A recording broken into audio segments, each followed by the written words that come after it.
Today's show is sponsored by the ABV Barrel Shop. The ABV Barrel Shop is located in the St. Louis metro community of Arnold, Missouri. The ABV Barrel Shop is focused on one thing: single barrels. Best of all, you can try before you buy. Head over to abvbarrelshop.com to sign up for their email and text distribution so you know what they have in stock, what classes are coming up, and who from the industry may be coming in to visit. The ABV Barrel Shop. It's where single barrels live. We're also sponsored by the Bar to Go. The Bar to Go offers traveling minibars that are no bigger than a small purse or toiletry bag. Best of all, they are fully customizable so you can create the perfect piece that is unique for you. If you own your own business, what a fun and unique way to promote what you do. Check them out online at thebar2go.com. That is the number 2 in the Bar to Go. If you have wholesale questions, call my friend Isabel Clark at 504-481-1297. Finally, we are sponsored by the Neely Family Distillery. NFD is a family-owned business that keeps ringing up awards in the spirits world. Head to Sparta, Kentucky to experience the family history, award-winning spirits, and meet the Neely family. Check them out online at neelyfamilydistillery.com. Now, on to the show. Let's drink!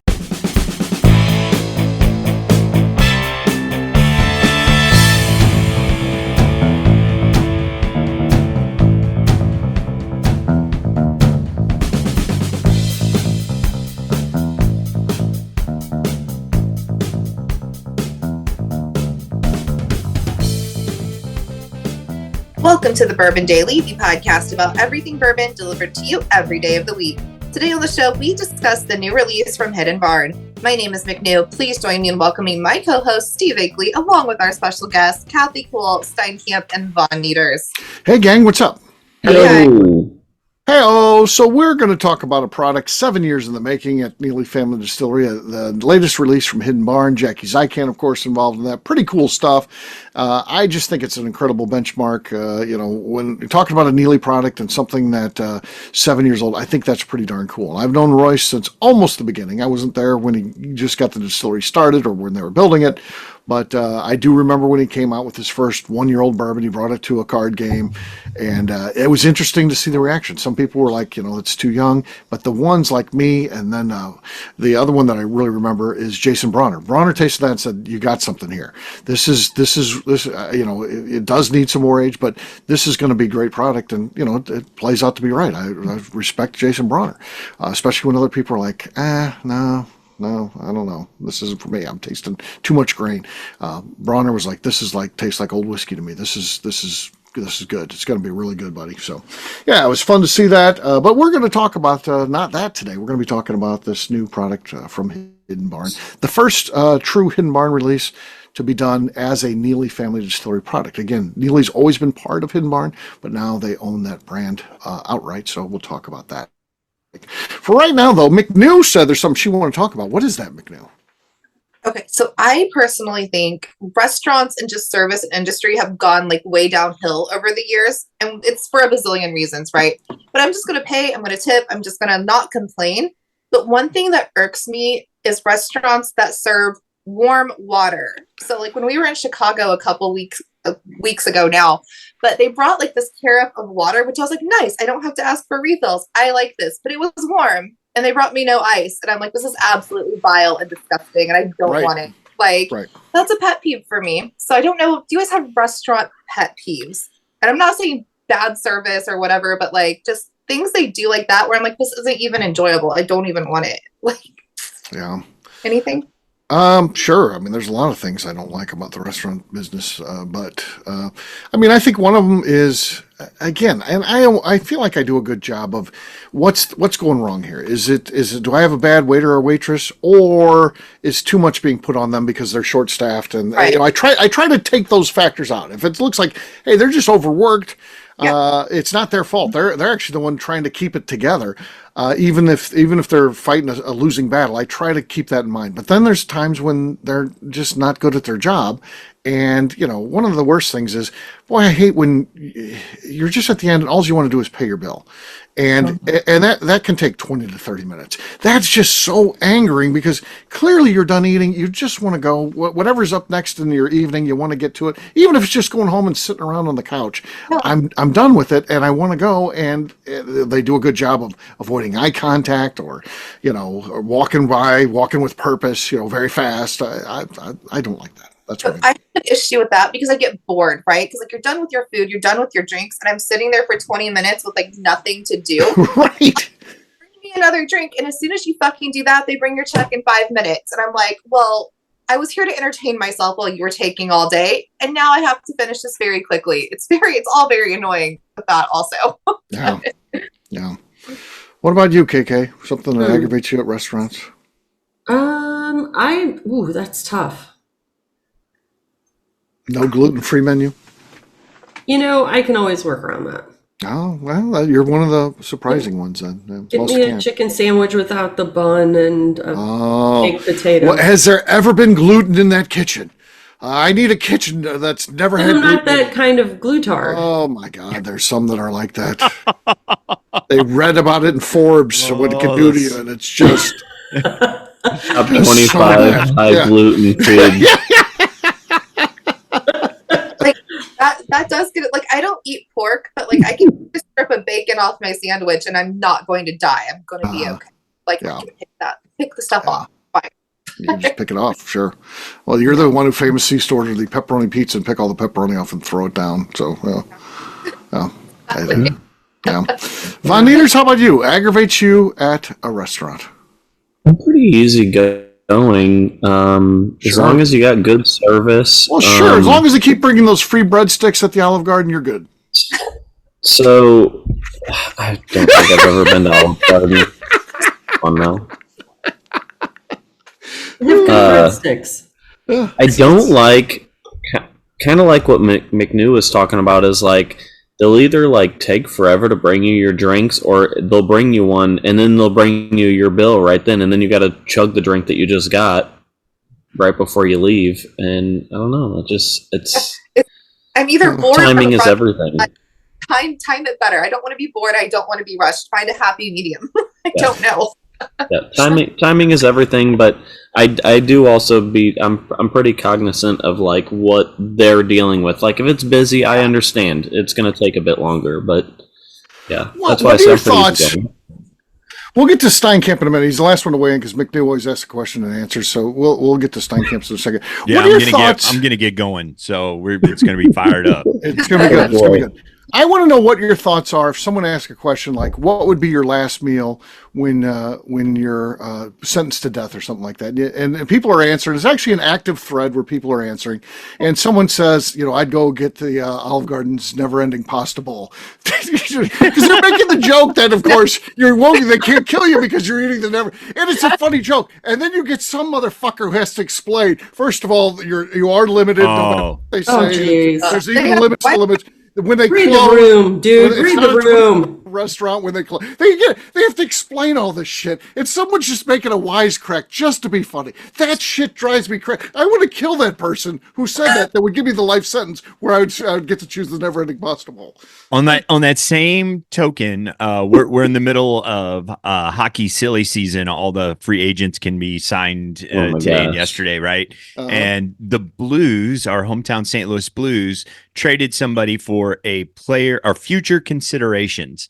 And then I had a friend of mine post up on Facebook, what are the stats on this future considerations guy? Right? It's a joke. It's a joke. It's a right? quick Oh hit. my God. There are like 10 people like future considerations can be a player, a bag of pucks. It can be, you don't understand about hockey trades if you don't know what future I'm like, oh my gosh, he was joking. Calm down. It can be hard to see tone in the written word. But some of that, it's so obvious. Yes. Let's not be idiots. The never-ending pasta bowl. Clearly that's a joke. The person's not trying to say that, by God, they're going to go to the never-ending pasta bowl, sit in that booth the rest of their lives and just live out their days eating never-ending pasta. No, that's not actually going to happen. Do you know how miserable you'd be though? Like after 2 days, like just fucking kill me. All right, I'm done. That might be the best choice then. That might be the best way to get ready. I've had enough artichoke hearts. I'm out. Oh, God. You're like, no, I can't do this anymore. Take me now. Give me the biggest ribeye that'll put me in cardiac arrest. There you go. Yep. Yeah. Steinkamp, what are your thoughts? What's your restaurant pet peeve? I've got several, and it all, to me, if you're going out, most restaurants aren't necessarily providing you anything different than you could probably get somewhere else, right? Can we all, within reason, right? They're all pretty Within reason. Yeah. So service or presentation, that's what it's all about. It drives me nuts. We go to a trivia night here at a place in Arnold on Mondays, and they serve me a freaking old fashioned every week in a tulip glass. And then other people will come later and they'll be like, "What are you drinking?" I'm like, "It's an old fashioned." And they're like, "Oh, did your old man anger come out?" Because I'm always like, this is not an old fashioned glass. Now, every once in a while, they'll say, "Well, we're low on glasses. Sorry about that." But I'm like, it's not an old fashioned. What's happening here? I know that's old man anger. I get it, but I'm just like, put it in the right glass. I do hate an old fashioned in a martini glass, and sometimes that happens. No, I don't like them. It shouldn't happen. It doesn't work. I hate glasses because they're awkward, and I'm always going to spill whatever's in it. Yes. Or a Manhattan in a martini glass. I don't like it. Just give me a damn rocks glass and call it a day. Your shelf is better. We're whiskey drinkers. We want to drink whiskey. Give me a freaking rocks glass. So last night they said, "Well, we're out of glasses like that." And then my wife gets served a sangria like 2.5 minutes later in a freaking rocks glass. Huh. You lucked out. Somebody just finished their drink. That fast. So that's one. The other one is Pasta House Company is a big thing in St. Louis. Pasta House is like the fast food of pasta. Yeah. And you want to get, now I'm going to go the opposite of what you two were saying earlier, that you want to go and relax and no, not at Pasta House. They seat you and they are there 15 seconds later. What would you like to order? And then your food's out. And then, all right, here, can I get you your bill? Great. Here you go. They want to turn that table. I'm like, babe, we can't come here anymore. I just can't do the whole You're fast too chatty. Food Italian. Steinkamp's too chatty. Yeah, let me have a moment. Fazoli's? Take a breath. Okay. Is Pasta House Fazoli's? No, it's a step above a Fazoli's. Yeah. It is a sit-down Italian place. They're sitting on Fazoli's lap. It's that close. Yeah, it's you're gonna get waited on. I'll tell you what, though, table, those Nonatucci meatballs, they're not bad at the Pasta House. No, I mean, and the food is decent, but the Nonatucci. Nonatucci? Yeah. For the price, I should drive a little farther and go get Kim Tucci started that place. Real Italian. Is Nona or Grandma Tucci's meatballs. Yeah. This is not that difficult. And the other one I can't stand is Texas Roadhouse. Fast food steak. It's horrible. Yeah, horrible. No. I've never had a good meal there. No. One of my relatives get on board with that. But it was like, what was your family's like celebration restaurant when you were a kid? And it was always some awful chain. Ours was absolutely Texas Roadhouse. Ours was Pizza Hut. The best thing Texas Roadhouse has is their bloomin' onion. That's it. The bloomin' onion. Okay. And the rolls. The rolls. Yeah. The rolls. Man, it's just I've never had a meal come out right there. And then go home and eat steak. Yeah, my mother-in-law, their church has a fundraiser there, and she's so good. You're not getting out of it. I love it. Every month. No, she quit inviting me. Oh, really? You complained too much. I did. I was just like, oh my God, it's horrible. It's horrible every time. Something's messed up every single time. I'm like, yeah. So now they just have mother-daughter night, and I don't get to go anymore. Oh, that's great. That's fine. That's a good thing. They get to bond. Everyone is happier. Happy with Trust that. me. You know what? I did that too. I complained so much about Texas Roadhouse. We don't go there anymore. Okay. Yeah, it's awful. Great. Yeah. But it's always packed every time we go in there. Yeah. Is it because they dance every hour or something? I don't know. No, I don't know. I don't get it. People like well done steak, and it's ridiculous. It is super well done. It's ridiculous. Yeah. Okay. I order it medium rare, and then one night, I think that it was the last straw. I ordered my steak medium rare, and the manager comes over. How is everything today? I said, hey, I just wonder, how do you feel this steak is cooked? Oh, that's medium well. I said, yeah, I ordered it medium rare. Well, we can get you another. No, I'm done. That should have been asked about 20 minutes ago before I ate most of it, and I couldn't find our server. Told you I was going to get. That's why they invented the A1. It's because of Texas Roadhouse. Yeah. That's what A1's for, man. It's the only time it's acceptable to use. Yes. Yeah. No one's looking down at you when you're getting the A1 at Texas Roadhouse. That's like, okay. I get money. I understand. Yeah. I'm sorry, sir. Here you go. It's okay. All right, I'm done. Yeah, that was my wind up. That was a good one. I like that. Ridiculous.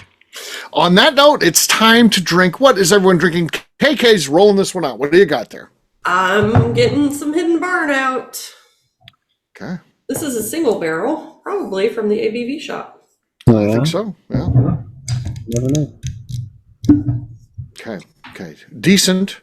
There was plenty of desk noise there. There was rotation of the bottle. There was squeaking. I mean, there was a lot going against it, but it was our first one, so it's the lead. I think it was great, but could you pick like just one thing to complain about it and then move on? You got to make a sandwich here, Colonel. The neighbor wasn't technique was honking. good, but then it hit the desk, and it's a good pick. There was a lot. Top bun. All I know is She was awful proud of and it. y'all are still waiting. Okay. No, it really felt like Olympic judging where it was like, oh, she almost stuck the landing, but there was a step back and a jump that she just... Too much splash. Too much Still splash. 9.85. Right, exactly. Olympic scoring. Yes, 9.85. It happens. All right, Steinkamp, what do you got? So going with Olympic scoring, I'm going Weller 12, and I'm going to screw the top off, and I get a 9.83. All right, Von Nieters. I also have some Hidden Barn. This is selected by Jackie Zycan for the ABV Barrel Shop. Nice. Oh, boy, that's the lead again. Voracious squeak there. It was Lots of squeak going on over here tonight. Lots of squeak. All right, McNew, you're next. Lots of squeak, lots of drink. Leopold Brothers 3-chamber I just picked up. Okay. I think Von Nieters still has it, despite the squeak. Yep. I think he's still got it. So, yeah. Have you tried that one yet, McNew? Yeah, we opened it Saturday. We In the car. to play. Is that the 8-year-old bourbon? Yeah. It is. Yeah. Nice. We opened it Saturday night with friends. It's delicious. So It's really good, isn't it? It's amazing. Yeah. Great. That is some good shit, man. Buzzard's Roost. This is an ABV Barrel Shop pick. So, all right. Let's see what we got here. About halfway full, so. No, not going to be enough. Von Nieters, Squeaky Nieters is going to win on this one. So, cheers, gang. Cheers. Cheers. All right, we're going to take a quick break. And when we come back, we're going to be talking about Hidden Barn. We'll do that in just a few.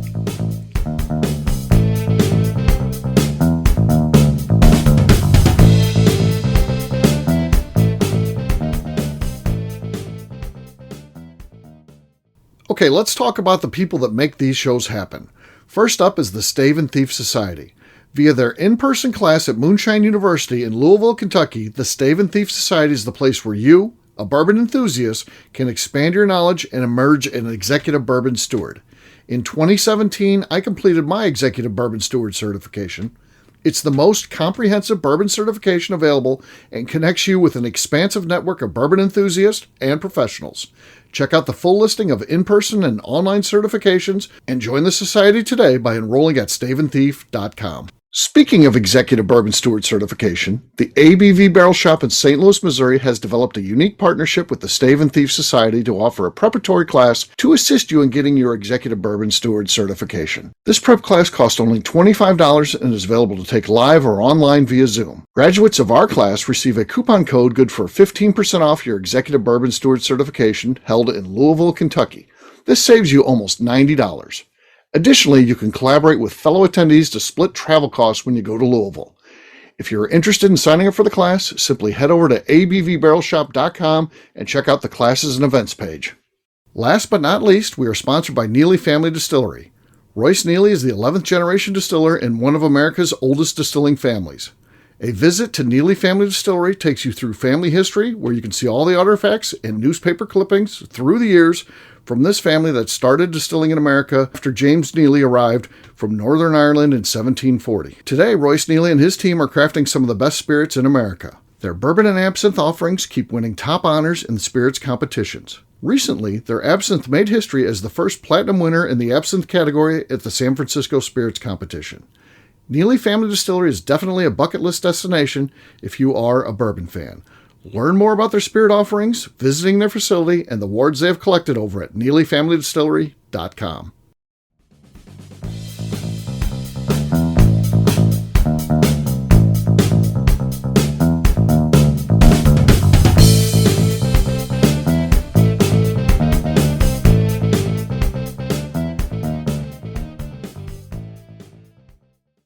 This is Willie C. Moore, and I'm here with MB Rowland, and you're listening to the Bourbon Kit Daily. Why is it doing the damn thumbs? Why? It only does it to me. I don't understand. Well, Steinkamp gets it using your sometimes iPhone. too. Sometimes Steinkamp gets it. Yeah. I don't know what sets it off. You I think don't it'd be know a thumbs either. up. Oh, She's making a drink out of her mug. Yeah. Well, how does he did that? I don't know. It worked. I don't know. Kinda. Anyway.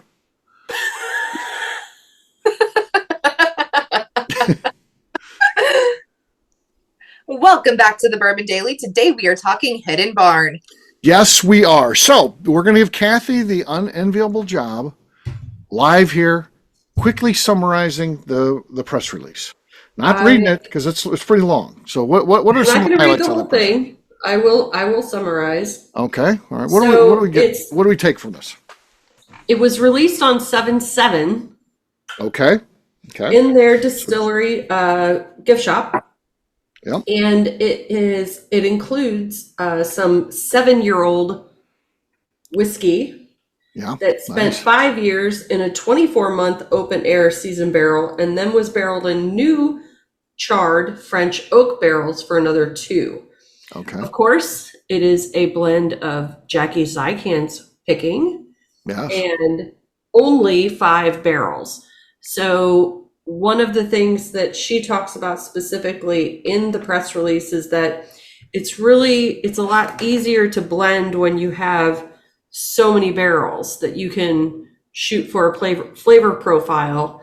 But when you have only 5, it takes a lot of technique to make that reach a profile that you're looking for. I agree with her. It makes sense. It's Yeah. the volume of the more barrels is going to smooth out a lot of the problems, iron them out. So she's dead on about that.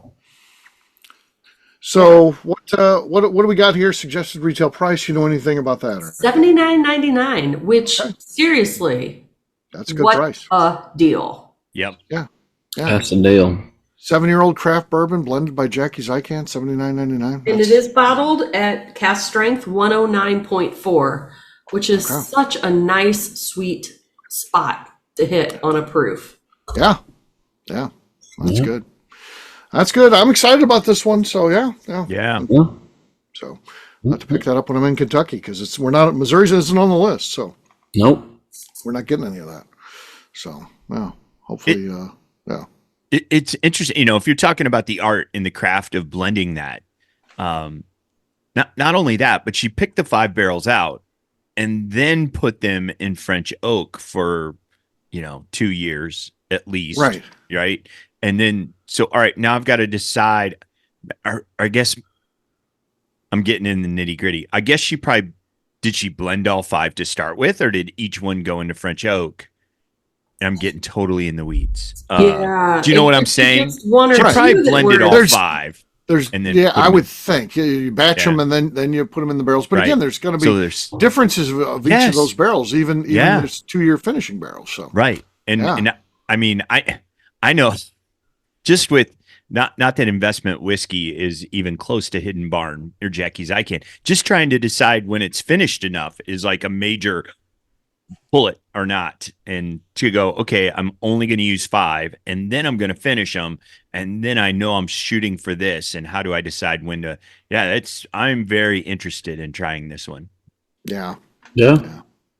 So it's pretty cool. So I'm excited about Hidden Barn and what they got going on, and they continue to win awards and things like that. So successful out in San Francisco and other places. And it was their Hidden Barn, that was. And look at the people that are doing this. Royce Neely's distilling. Uh-huh. Jackie Zykan is blending. Yes. it's like The Bourbon Daily is promoting it right now. I mean, this is the Bourbon Daily is drinking it. The powerhouse of the thing. Yeah. Well, yes, we can bring it back to you, Steve. Amy Preskey is telling us about it. That's the press release. I was wondering where that came from. Amy Preskey. Yeah, that's what I figured. Yeah. Amy Preskey's the PR guru for sure. Yeah. And I'll tell you what, you know an Amy Preskey press release when you see one. There's the professional photos that you get to choose from. It's a nice assortment of those. All the information's there. Literally anything you want to know, it's right there. So she does a great job. So can I tell the states that are lucky enough that might be able to find this in their retail stores? Yep, that'd be good. Okay. Kentucky, Indiana, McNew, Indiana. There you go, McNew.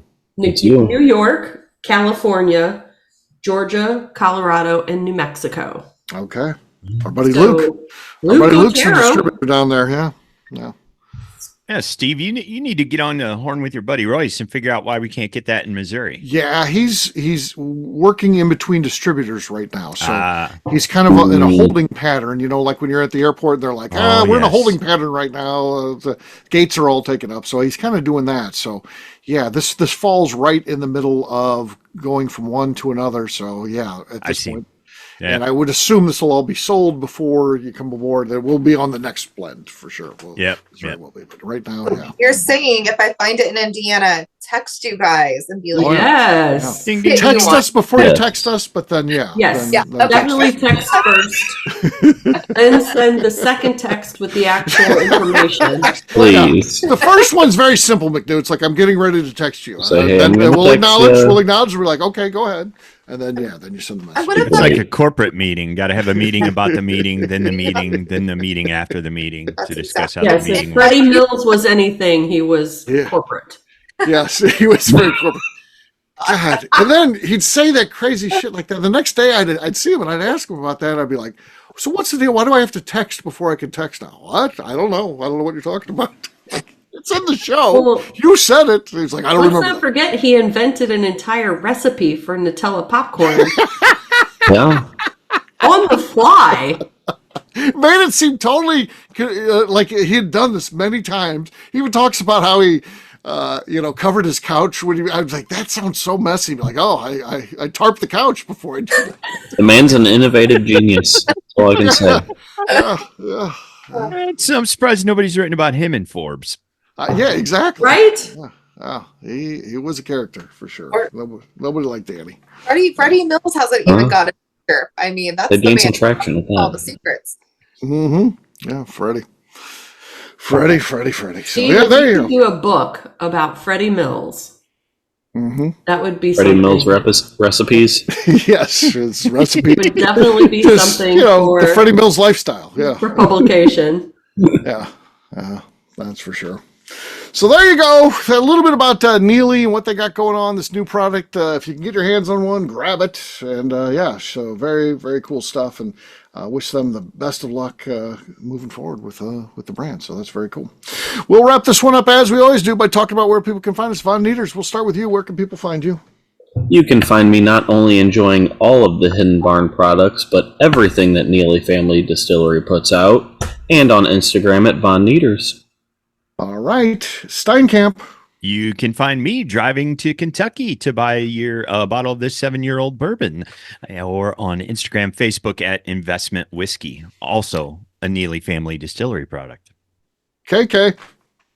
You can find me waiting for my text about my text from McNew, and on Instagram at KKCaststrength. All right, McNew. And I'm on Instagram. And also apparently show number 3 for those at home. Just number 3. That's all. Show number 3. Show 3 of 7. She's talking in cursive already, so there you go. All right. Shoes are off. Yep. For me, easy got to find at Steve Akeley, Twitter, Instagram, or Facebook. I've got a website, steveakeley.com. We've also got a company website, abvnetwork.com. Check it out. Everything that we do is out there. Previous shows, blogs, so much more. abvnetwork.com. Come by and see me, the ABV Barrel Shop, the place where you can try before you buy. Check us out online, abvbarrelshop.com. McNew, anything else to say before we get out of here? I'd like to remind the audience to please give us a 5-star review. That includes comments. It helps new people find the show, which is very important to us. And if you like what we're doing, we ask that you please visit our Patreon page at patreon.com/the ABV Network. Great job today, gang. Audience, we'll have a brand new show for you tomorrow. Looking forward to that. Until then, take care, everybody. See ya. Bye. See ya. Bye. Peace.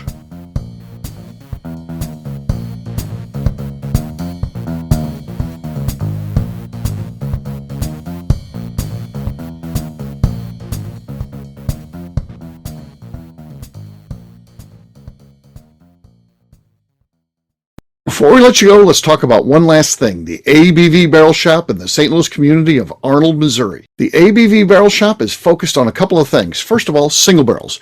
We are the place where single barrels live. We go to distilleries, taste through the whiskey, select the best barrel, and have it shipped to our store where we present it to you, our customers, by allowing you to try before you buy. We're also known for the classes that we have in our education center in the store, as well as the events we have with industry professionals from the bourbon business. If you're in the St. Louis area, please come by and visit us at 6 Fox Valley Center in Arnold, Missouri. Or at a minimum, at least sign up for our email and text distribution so you know exactly what's going on in our shop over at abvbarrelshop.com.